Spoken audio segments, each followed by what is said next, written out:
Confusion होती है बच्चों में कि की और की का प्रयोग कहाँ करना है। अधिकांश आप लोग गलत कर देते हैं, है ना। तो ध्यान दीजिएगा, अगर हम की बात करते हैं तो कौन सी मात्रा लगी इसमें?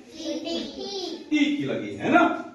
ध्यान दीजिएगा, पहले तो यह मात्रा व्यंजन के पहले लगती है और प्रयोग कहां करते हैं इसका? दो वाक्यों को जोड़ने के लिए, दो वाक्यों को जोड़ने के लिए करते हैं। कैसे? ध्यान दीजिए, मैंने बोलना नहीं है, ध्यान दीजिएगा। मैंने कहा कि मैं कल आऊंगा। मैंने कहा कि मैं कल आऊंगा। देखो, अब मैंने कहा, अभी क्या वाक्य अधूरा है ना। मैंने कहा, क्या कहा? मैं कल आऊंगा। तो दोनों को जोड़ा किसने? कि। तो जब दो वाक्य जोड़े जा रहे हो तो वहां किसका प्रयोग होता है? की का। ठीक है। सड़क पार कर रहा था कि बस आ गई।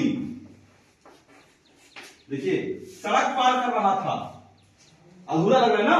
तो क्या हुआ? बस आ गई। दोनों को जोड़ा किसने?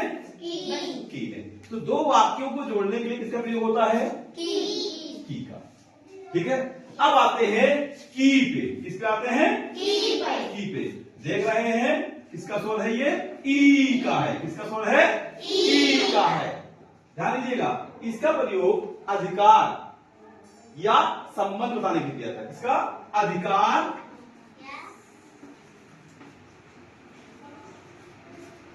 या संबंध के लिए। कैसे? ध्यान दीजिए, संबंध के लिए मैंने कहा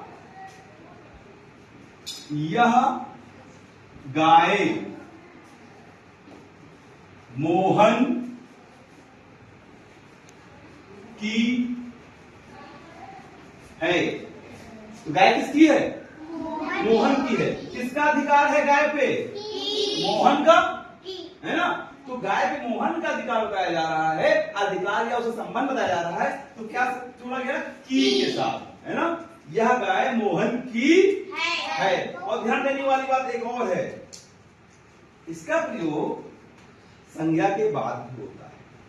संज्ञा किसी नाम, व्यक्ति और स्थान, है ना। मोहन क्या है?